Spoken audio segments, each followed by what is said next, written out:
নিশ্চয় কৈছক সন্মুখত 2026-ৰ বহু প্ৰত্যাশিত অসম বিধানসভা নিৰ্বাচনলৈ মাজত মাত্ৰ আৰু এটা মাহ বাকী। ইতিমধ্যে শাসক বিৰোধী প্ৰত্যেকটো ৰাজনৈতিক দলে ইতিমধ্যে তেওঁলোকৰ যি দলীয় প্ৰাৰ্থিত্ব তালিকা ইতিমধ্যে চূড়ান্ত কৰা দেখা গৈছে। মই বৰ্তমান উপস্থিত আছোঁ 83 নং মাৰ্ঘেৰিটা বিধানসভা সমষ্টিত আৰু 83 নং এই মাৰ্ঘেৰিটা বিধানসভা সমষ্টিত ইতিমধ্যে আকৰ্ষণীয় হৈ পৰিছে নিৰ্বাচনী মহাৰণ। শাসক বিৰোধী কংগ্ৰেছ, বিজেপি আৰু ৰাইজৰ দলৰ প্ৰত্যেকটো দলে তেওঁলোকৰ যি নিজা প্ৰাৰ্থিত্ব তালিকা ইতিমধ্যে চূড়ান্ত কৰিছে। কি হ'ব মাৰ্ঘেৰিটাৰ ৰাজনৈতিক সমীক্ষা, কি বিচাৰে মাৰ্ঘেৰিটাবাসী ৰাইজে? বৰ্তমানৰ যিগৰাকী বিধায়ক ভাস্কৰ শৰ্মাৰ কাম কাজক লৈ কিমান সন্তুষ্ট সমষ্টিবাসী ৰাইজ, চাওক আজি আমাৰ এই বিশেষ প্ৰতিবেদন। আমাৰ যাতে ইয়াৰ উন্নতি হয়, যাতে ইণ্ডাষ্ট্ৰি কিবা আহে, ইয়াত ইমান ল'ৰা ছোৱালী ইমান শিক্ষিত হৈ বাহিৰত গৈ পঢ়া শুনা কৰিব লগা হৈছে, প্লাছ আৰু বাহিৰত গৈ চাকৰি কৰিব লগা হৈছে, সেইখিনি যাতে ইয়াত সমস্যাটো দূৰ হয় সেইটোৰ বাবে আমাৰ বিধায়ক কৰিব লাগে। স্বাধীন ভাৰতৰ পৰা আজিলৈকে ইয়াত কোনো একো উন্নতি কৰিব নাই, খালি অকল ৰাস্তা ঘাট দিলেতো আমাৰ কিবা হেৰি নহ'ব, ইয়াৰ কিবা ব্যৱসায়ৰ উন্নতি নাই, যিখিনি হৈছে খালি কয়লা চুৰি আৰু একো নাই। সেইকাৰণে আমি তেনেকুৱা প্ৰতিনিধি বিচাৰিছোঁ যিজন আমাৰ ইয়াত কিবা এটা ইণ্ডাষ্ট্ৰি আনি আমাৰ যাতে ইয়াৰ নিবনুৱা সমস্যা দূৰ কৰিব পাৰে, সেইটোৰ বাবে আমি তেনেকুৱা এজন প্ৰতিনিধি বিচাৰিছোঁ। যি পাৰ্টি হওক আমাৰ কেণ্ডিডেট ভাল লাগে, যাতে ইয়াৰ সমস্যাখিনি দূৰ কৰিব পাৰে। আজি খালি অকল ৰাস্তা ঘাট, ইয়াত ইমান বানপানী হয়, বৰষুণ হ'লে বানপানী হৈ যায়, সেই বানপানীটোৰ কোনো সমস্যা দূৰ কৰা নাই। যিজনে হৈছে প্ৰদ্যুৎ বৰদলৈ হওক বা আজি হিতেশ্বৰ শইকীয়াই হওক, যিমানখিনি হৈছে কোনো আজিলৈকে ইয়াত সমস্যা দূৰ কৰা নাই। সেইকাৰণে আমি ইমান সুখী নহয়। বিধায়ক ভাস্কৰ শৰ্মাৰ কাম কাজক লৈ নাই, আমিতো একো সুখী নহয়। অকল ৰাস্তা ঘাটেই দিছে আৰু কয়লা চুৰি দিছে, আৰুতো একো কাম দিয়া নাই। সেইটোৰ বাবে আমি কি সুখী হ'ম? কি বিচাৰে আপুনি? সেইকাৰণে আমি তেনেকুৱা প্ৰতিনিধি বিচাৰোঁ যাতে আমাৰ ইয়াত যিখিনি আমাৰ মূল উদ্দেশ্য যিটো নিবনুৱা সমস্যা আৰু হ'ল আমাৰ বিজনেছৰ যিটো উন্নতি, প্লাছ আমাৰ ড্ৰেইন পদূলি ভাল হ'ব লাগে, সেই বস্তুবিলাক একো হোৱা নাই। অকল খালি সান্তনা দি বাছ ইলেকশ্যনটো পাৰ কৰি দিয়ে, আকৌ ইলেকশ্যন আহে আকৌ সান্তনা দিয়ে, সেইটোৱে কৰি পাৰ কৰে।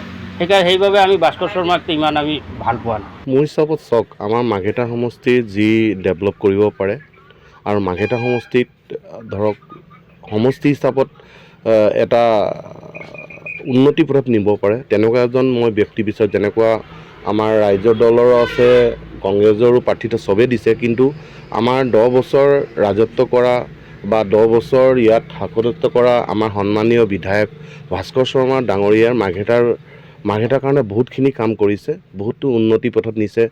দলঙৰ পৰা লৈ পিনে ITI স্কুলৰ পৰা লৈ পিনে ৰাস্তা পদূলিৰ পৰা লৈ পিনে কানেক্টিভিটিৰ, তাৰপিছত আমাৰ যিখিনি নিবনুৱাৰ যিখিনি সম্ভৱ হৈছে সেইখিনি কৰি দেখুৱাইছে। তাৰ কাৰণে আমি সন্তুষ্ট আছোঁ যে ভাস্কৰ শৰ্মাই আকৌ ইয়াৰ পৰা বিধানসভাৰ টিকেটটো পাই ইয়াৰ পৰা জয়যুক্ত হ'ব বুলি। আমি উন্নয়নৰ কামবিলাকত বহুত বাধা পৰিছে। লিডু অঞ্চলত মানে কি ক'ম, এতিয়া চৰকাৰটো ক'বলৈ গ'লে যেনে বিজেপিয়ে জিকিব, কিন্তু আমাৰ মানে কি যে অ'পেন কাষ্ট বা এই যে এইবিলাক কৰিম দিয়া বা লিডু পৰিস্থিতি মাইনিং কোম্পানী মানে যে বজাৰত কঢ়িয়াই আছে, সেইটো মানে আমাৰ লোকেল MLA অলপ মন দিব লাগিছিলে, কিন্তু তেনেকুৱা আমি দেখা নাই। মইতো যি ভাল কাম কৰিব তাকেই আশা কৰোঁ জিকক, কিন্তু ইমান দিন যি দেখি আহিছোঁ ইমান ভাল দেখা নাই। মানে বিধায়ক ভাস্কৰ শৰ্মাৰ যি কৰ্মৰাজি কাম কাজক লৈ আপুনি কিমান সুখী? কামটো মই তেনেকৈ দেখা নাই। নিবনুৱা ইমান বাঢ়িছে, চব কয়লা অলপ লৈ গৈছে। এইটোতো আৰুতো আমাৰ লিডু ফিউচাৰটো একদম বিয়াৰ ফালে গৈছে। এইটো আমাৰ যিটো মানে MLA আছে বৰ্তমান, তেওঁ অলপ মন দি চাব লাগিছিলে, কিন্তু আমি তেনেকুৱা দেখা নাই। আমি এটা সাধাৰণ মানুহ, কিন্তু আমাৰ নজৰ পৰা নাই। মানুহৰ মুখতো শুনি থাকোঁ এইবিলাক কথাই। এতিয়া লিডুখন একদম ৰখা কৰি গৈছে, এইটো ফালে নজৰ দিব লাগিছিলে, কিন্তু 2 নম্বৰ বিজনেছৰ বাহিৰত বাকী লিডুত একো পাৰ্মানেণ্ট বস্তু বা এটা ইণ্ডাষ্ট্ৰিৰ কোনো চিন্তাই আজিলৈকে কৰা নাই। যি পাৰ্টীয়ে নাহক লাগে, আমাৰ ধৰক এই মাৰ্ঘেৰিটাখন বা উন্নয়ন হ'ব লাগে আৰু লিডুখিনিয়ে উন্নয়ন হ'ব লাগে, সেইখিনি আৰু আমি বিচাৰোঁ।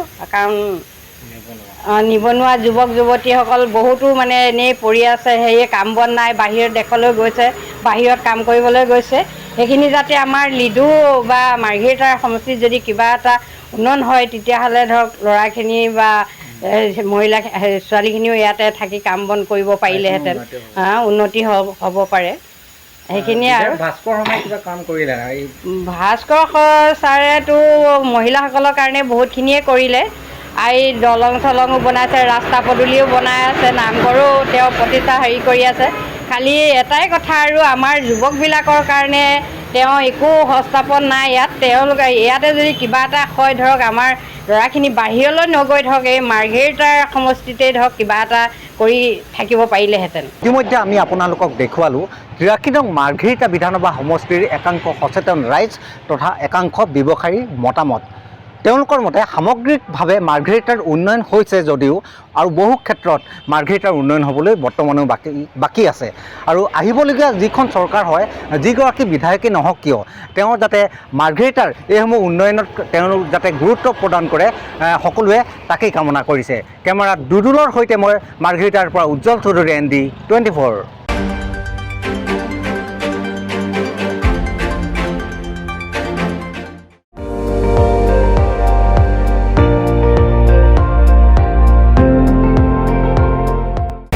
আপুনি চাই আছে ND24, সৰ্বশ্ৰেষ্ঠ নহয় সৰ্বোত্তমৰ দৌৰত।